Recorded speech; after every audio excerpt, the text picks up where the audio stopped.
Hello and welcome to Taiwan Talk. I'm Trevor Tortomasi, and this week I'm speaking with Carl Hill. He's been a writer, a bar owner, a coach, a teacher, and even a professional traveler based in Taiwan for many years. Carl hosts a podcast called The Black Expat, where he speaks about the successes, struggles, and strategies he's carried with him as a Black American living abroad. So, Carl, having recorded over 100 episodes, what is your podcast about? So essentially, when my podcast first started, it was essentially me sharing my travel stories, because it was right around the time I was thinking about starting my own travel company. And I was like, you know what? I really want to get into writing, but I'm not a natural writer. And it was much easier for me to kind of just talk about the things that I've been doing. So at the time I started my podcast, I think I had traveled to more than 30 countries. And I got tired of always having to explain to people exactly what I was doing or how much fun it was traveling and the things that I was going through as a part of living in Taiwan and traveling to these different places. So I started the podcast as a way for me to share my stories and to inspire people to also want to get out and travel and see the world.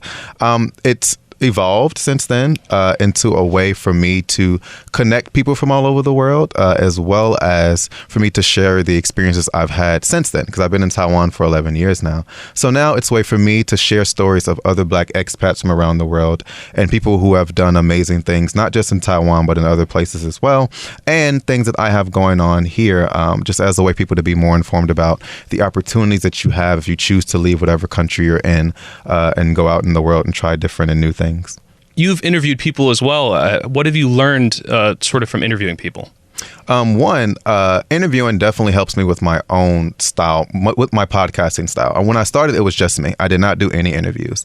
The interviews really taught me a lot about how to interact with others in a different way.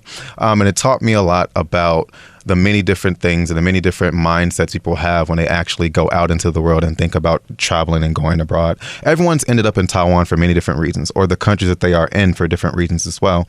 But through the interviews, I kind of really get to dig deep inside, their mentality behind what they're looking for in their experiences in being abroad, what got them here, and what will also keep them where they are, or convince them to go off and do different things as well. So I try to keep it balanced. I don't want it to be too heavy on the interview side, because it is the Black Expat Podcast, and my experience is the central part of the show, right? So every discussion I have, whether it's with an expat that's still here or that's back home, everything I talk about, I want it to come from an expat's perspective, right? So I'm not back at home. I'm not living there. And even if I was, I still want to keep that mindset of being an expat and what it feels like to see things that are going on around the world, how I interpret it versus how someone who is living in their home country or never traveled the world at all would experience and feel about these certain topics that we're diving into. So when I do write my own episodes, I don't actually write down what I want to talk about. I used to try that. When I first started, I used to try to write down everything I wanted to say, like have a little script with me. But now I just write down ideas, because the fact is I have a lot to say about these topics, because whatever I speak about on my podcast, I believe in, I truly believe, something I really, really care about. And I don't just talk for the sake of talking. Like, I really want my audience to take something away from what I'm discussing. And there's always a little bit of my personal experience in each episode that I produce as well. The difference between interviews is when I first started doing interviews, I also did not have a script, because I wanted it to be a more natural conversation. But what I found was some people can't take a topic or a phrase or whatever we're trying to discuss and kind of run with it the same way that I could on a microphone, because people get nervous, right? They kind of forget what they want to say, like I just did a few moments ago. So it's always important to have leading and guiding questions to kind of lead them in case they aren't similar to me and are able to just take a topic and kind of run with it. Has anyone changed your perspective in a meaningful way through these interviews?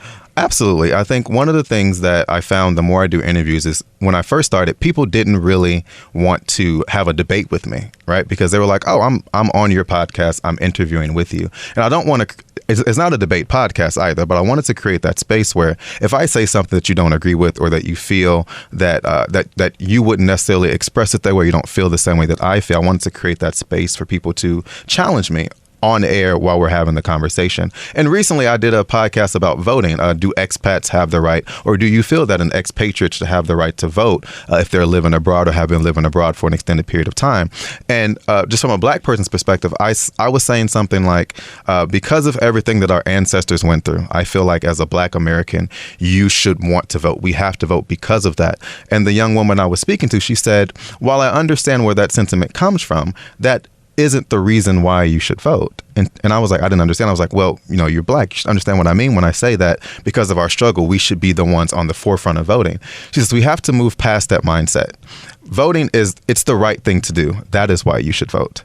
Like the things that our ancestors went through, yes, we have to acknowledge that and understand that, but that's not the primary reason why someone should feel like they need to get out of their bed and go out and vote.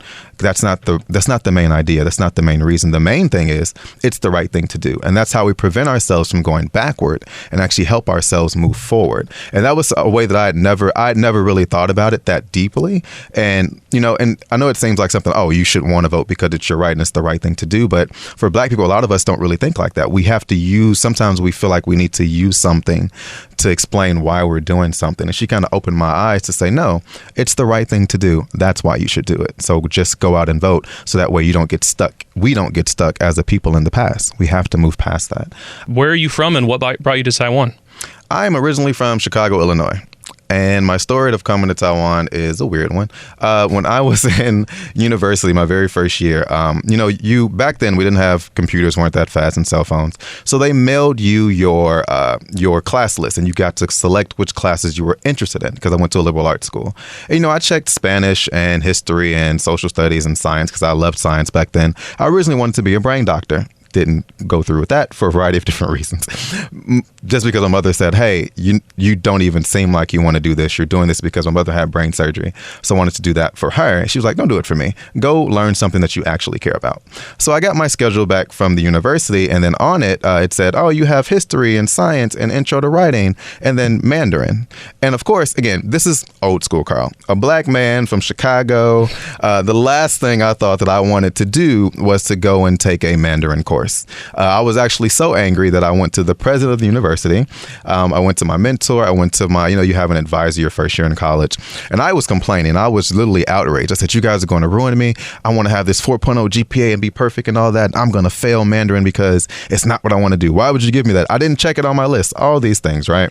And then that didn't work. They said, hey, we understand your complaints, but all the classes are full. We understand your complaints. Get out of my office. Things like that. The funny story is when I got to class, the very first day, I loved it. It was the best experience I'd had up until that point at 18 years old. I loved everything about the class. I was the youngest person in there. I had older senior kids that was in the class, and it was just so fun and engaging.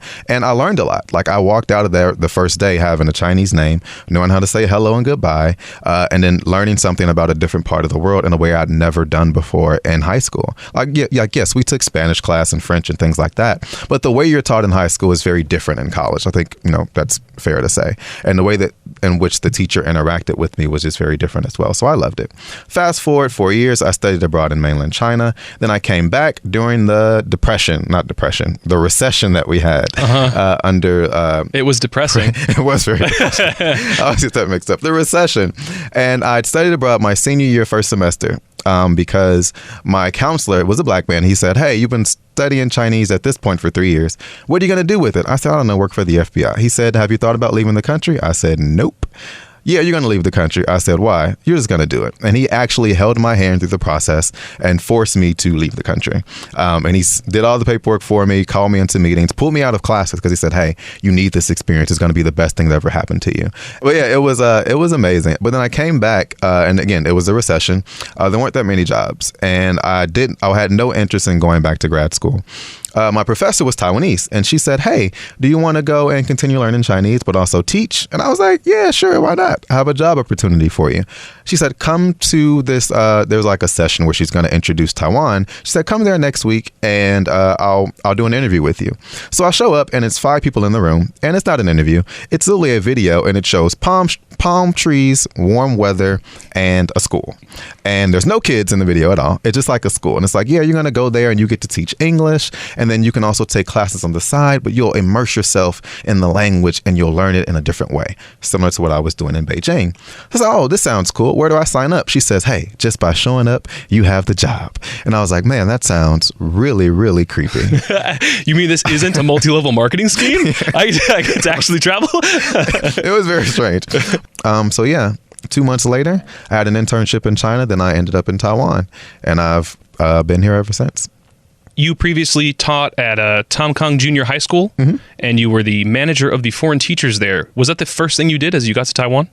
Yes, that's the job I was hired for, to go and work at that school. So off the plane, they had housing set up for us. And that was what the video was for? Yeah. Okay. It was just Tom Kung High School, and it was just the palm trees on the campus, and that was it. And that was the first job that I had when I came. I was there. Again, I didn't think I was going to love teaching as much as I did, but somehow I was naturally really into it, and I loved it, and I had great students and a great supporting staff that I had there too. I became manager after 3 months of working there, and I became director maybe a year and a half later. But yeah, it was the first job I had, and I really enjoyed it. We had a very diverse team. So our oldest staff member was 68, and then here we are, 21, 22 years old, the three of us coming in and working. Head teacher at the time, or manager at the time, he was in his 30s, so he didn't really have a grasp on how to communicate to all of us, and there was no team dynamic or team atmosphere. When I came in, I was like, hey guys, this could be done so much more efficiently if we just worked as a team. Now, I do say this, even though I took over after 3 months, I was bad for a year and a half, because I myself had a lot to learn about managing adults and managing people. But yeah, I think it was just my enthusiasm for the classroom, my ability to want to talk to everyone and to create that team atmosphere where we're all working together toward a common goal, instead of feeling like you're being talked at and talked down to, right? It was more progressive. But they definitely mentored me, and I was raised kind of in that system. And we were able to create an amazing program that has lasted since I've been there. The things that I've created are still some of the things that the kids do to this day. The university you came from was DePaul University, mm-hmm. and then a lot of the teachers at that school have also come from DePaul University, if I'm correct? Yeah. Since then? When I came, it was the professor that told me or gave me the job. She would just have those random meetings, right? When I came, I said, you know what, those random meetings are great, but people need to know exactly what they're getting into when they come to Taiwan. I was kind of used to, living in Beijing. Prior to that, I was kind of used to kind of being thrown into something and kind of having to figure it out. But I wanted people to stay for a longer period of time and also have a more fulfilling and enriching experience. So we created a program where the school would pay for us to go back and actually recruit and give them the full outlook what they'll actually be doing. So what it's like to teach, how you can save money, how the free housing, the ability to travel, and how Taiwan is an amazing place. So when I was there, I hired for internships and full time, I hired more than 75 DePaul alums to actually come and work at the school throughout my time there. And that's a program that I think it's slowly doing it out after I left, but that was my big thing that I wanted to do. Is every year I recruited directly from the school, from my alma mater, to get more people to kind of come out here and see what it's like to work in Taiwan. It was pretty big. At one point, of a staff of 40, 32 of them were from DePaul University. Man. And that was, so it was. That's a big staff, too. I'm used to the Bushiban where it's like me and the other foreign teacher, but that's incredible. My biggest thing I'll say is everyone I hired, except for 3 people, stayed here for more than a year and a half. And that was really big, because you didn't want them to just come from a year and then hate it and then leave. Everyone stayed, renewed their contract at least once, except 3 people. What have you learned from teaching? I learned a lot from teaching because I didn't know that I wanted to do it or that I would enjoy it. I did a little bit of teaching before I came to Taiwan, but just being in the classroom, I've been watching the movie Soul recently, and I think teaching has always been my spark in one way or the other. I started in the classroom, and I really loved watching the students learn something, like really walk away and say, hey, I did that because you taught me that, or because we interacted and I took this away from the lesson that you gave me. So I learned how to talk to people, believe it or not, and how to instruct them and how to encourage them through what I was able to do inside of the classroom. And that only grew because through teaching, I went into managing. And it's going to sound weird, but sometimes adults are like children, and you have to kind of lead them and give them make them feel happy about themselves. You can't talk down to them. So that's why my leadership strategy and development came from what I learned in the classroom. Was like, hey, this is how you motivate students who don't understand exactly what you're saying, what you want them to do. You have to kind of guide them and bring them up to a point where they are believing in what they're doing. And they don't feel like you're telling them what to do. So teaching taught me how to lead inside the classroom and outside of the classroom, because I grew up, again, when I'm 21 years old and I'm teaching 18-year-old kids, yes, we have that level of relatability, but they still have to respect me. So as a 21-year-old manager, managing 68-year-old people, it's the same thing, just on a different level, just different age groups. You have to listen to me and respect me, but I also have to give you that same level of respect back. So in the classroom, it taught me that no matter who you're dealing with, the foundation of everything, of every conversation, is respect, whether you're talking to a child or a young adult or a real adult. You know what I mean? So that's what teaching definitely taught me, was how to communicate effectively and how to lead appropriately as well. What have you learned as a Black expat, especially, that other expats might not realize? Being a Black expat, when I first came, it was pretty eye-opening. I think being so far away from family, it just taught me how much of an individual that I needed to become in order to have a fonder appreciation of family. Not to say I didn't appreciate them, but I think just being out on my own made me realize how great it is and how great it always will be to have that home base of people who know you better than anyone. And that never changes. But one thing that I've learned from being out here as a Black expat is a lot about myself and that culture that I just spoke about, right? Because well, when I've been in Taiwan, I am a Black man, but I am in Taiwanese culture, and you kind of have to adapt to the culture itself. But people always think because you're adapting to one culture does not mean that you lose your own culture that you're a part of. So I learned a lot more about myself because of that, and what I appreciated about the culture that I came from. And it's not just Black culture, Chicago culture, it's DePaul University culture, all those things. All the things that I miss about home, I realized them more because I was so far removed from it and being and living in Taiwan. So it's the things that how I speak, how we communicate, the types of things I like to do in regards to entertainment. All those things I kind of take away from having gained a fonder appreciation of because I've been an expat for so long. And I do appreciate my culture a lot more as a result of being an expat abroad. On that same note, what might Black folks in the U.S. not realize if they haven't been abroad yet? I didn't realize how diverse the world was myself. And I also didn't realize how much of a bubble I was living in because our culture is very exclusive. Everyone has their own set of culture where they come from, right? And Black culture, especially where I was from in Chicago, is very exclusive. And I didn't really realize it until I was fully removed from that culture, right? Do you mean exclusive like family to family, like neighborhood to neighborhood? Yeah, it's family to family, neighborhood to neighborhood, and even like bigger than that, right? Just how we communicate and how we operate it's so different. And I think being away from it is I had an outside looking in perspective on it. So again, and that's the part of the podcast, the way I view things that happen in my community, just the Black community or even just around my household or in my neighborhood, is very different because I'm not a part of it, right? I'm not fully in it the way I used to be when I'm living there full time. So I think Black Americans back at home, it's like it's good to just leave your circle, your bubble that you put that we live in naturally, and go outside of it and kind of see what it's really like from the outside looking in, and things that are good and things that are bad, right? Things that you can learn from and things that maybe you don't want to or don't need to change because it makes you who you are. So I really think I've always wanted Black Americans to kind of get out of the safety of our communities and see things from a different perspective. And that way, when you go back into communities that you're a part of, you can kind of feel and relate to them even more, but also see where positive change can be made because things are different when you step outside of something that you're so familiar with and look at it from a different angle. What do you enjoy the most about working in Taichung or living outside of Taipei? Being in Taipei for 8 years, Taipei is very fast paced. I lived in Danshui, which is not necessarily in Taipei. It's kind of further out, but I would spend a lot of my, weekends in Taipei. I've always enjoyed living in smaller communities because being from Chicago, it's always busy. I hate traffic. It's always crowded. So Taichung it's a much slower city than Taipei. It's a more family style feel. I don't feel like all the pressure that came with being in Taipei and always having to attend all the social functions that you kind of felt committed to because your friends were always inviting you somewhere or there was always something going on. And the FMO, the fear of missing out, I didn't want to have that feeling. So I always was on the go in Taipei. Taichung allowed me to kind of sit down, relax, and pick and choose where I went. So how did you get into coaching basketball? It was in January of 2020. I said around my birthday, I said, you know what? This year, I've always loved basketball. It's been a passion of mine. I see myself as being moderately good at it. My best friend Patrick said, hey, I found this ad. Someone's looking for a basketball coach. I said, cool. He said, hey, apply. I applied. 20 minutes later, hey, do you want to come coach with us? I said, yes. It's something I enjoy doing, and it's a little bit of teaching involved in it, but I just love being It would get me active. I would feel a little bit more healthy. And it's something different that I hadn't done that I've always wanted to do. What is your favorite moment in a day of coaching?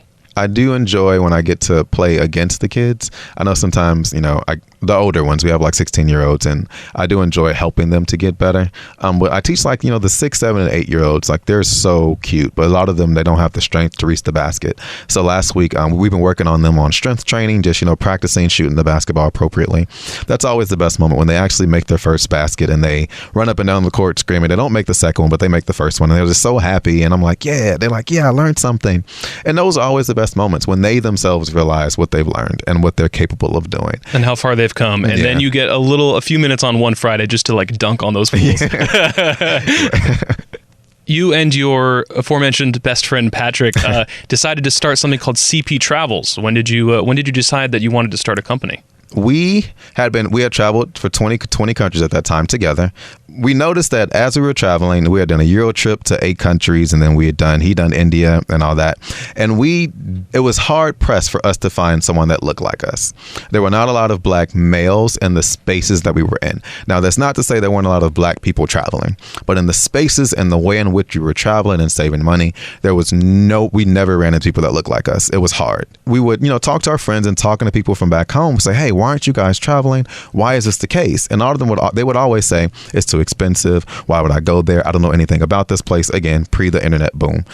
So like, you know what? We should start a company where we write about our travels and where we also help people plan trips to go to these destinations that either we've already visited or places that we want to go and that we've learned about from traveling and meeting people from those places who then can serve as guides and as people who can give us input about what's the best thing to do here and why.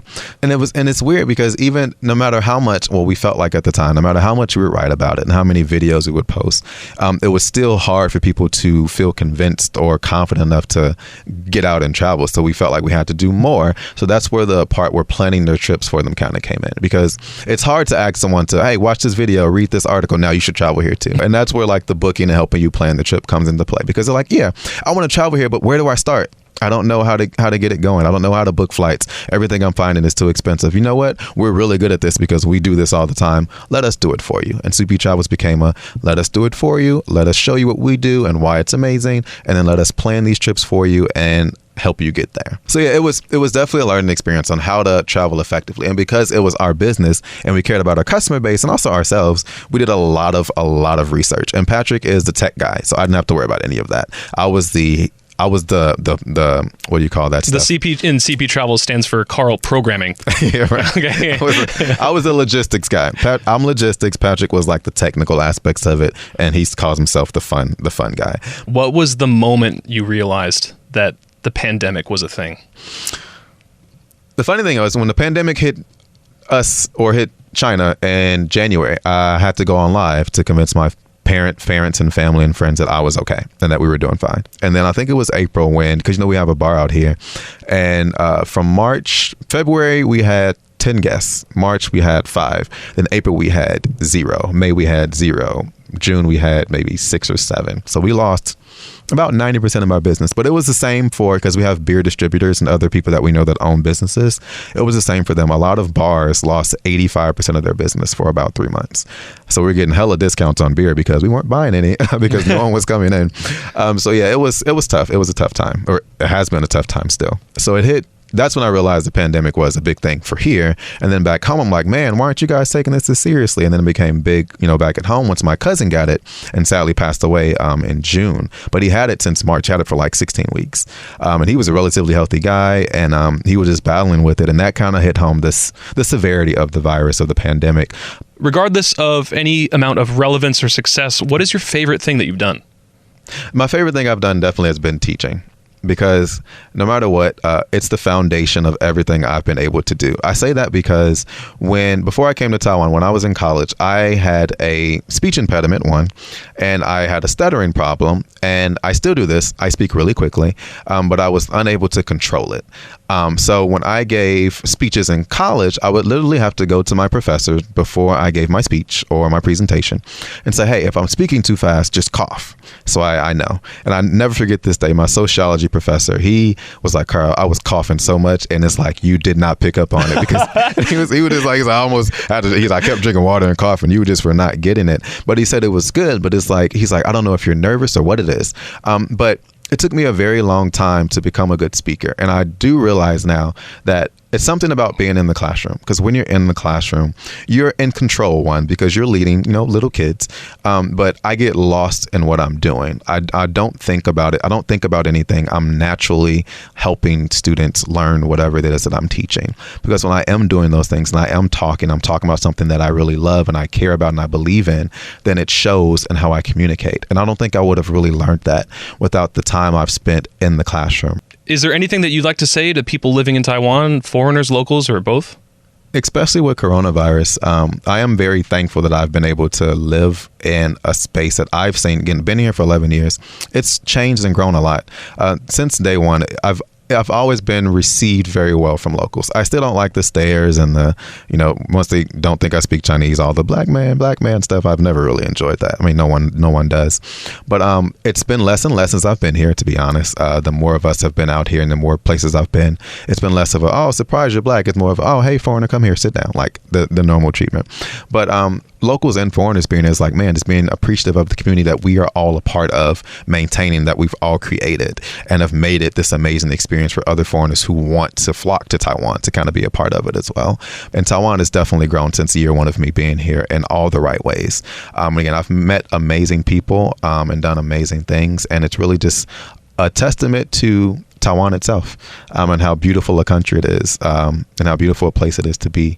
So yeah, I mean, that's what I would say. It's just, man, a deeper appreciation for Taiwan, especially handling COVID well and allowing us to have a normal life. You want to plug your own stuff? I feel like might be pretty good at that. Oh, yeah. Man, well, hey, guys, make sure you check out the Black Expat Podcast, found wherever podcasts are available. I talk about a bunch of amazing things, but more importantly, I have amazing guests join the show weekly to share their insights and experiences on things that they've done all around the world. And I also started my YouTube channel, also called the Black Expat Podcast. There are a bunch of amazing short snippets of things that I've done. And my favorite, where I put a swimming pool in my living room because it was too hot in Taiwan. Carl, a true professional, how did you get the swimming pool out of your living room?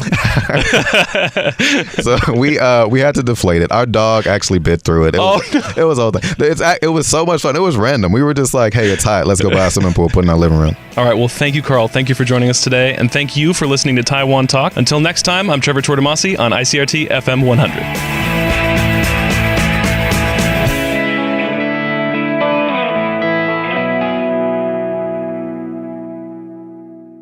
Hi, I'm Ryan Drilsma. And I'm Trevor Tortomasi. And we're the co-hosts of Taiwan Talk. You can catch our show on ICRT every Monday during the 8 a.m. and 7 p.m. newscasts. Or you can catch us on Apple Podcasts, SoundOn, or wherever you might usually find podcasts. New episodes are uploaded every Monday night.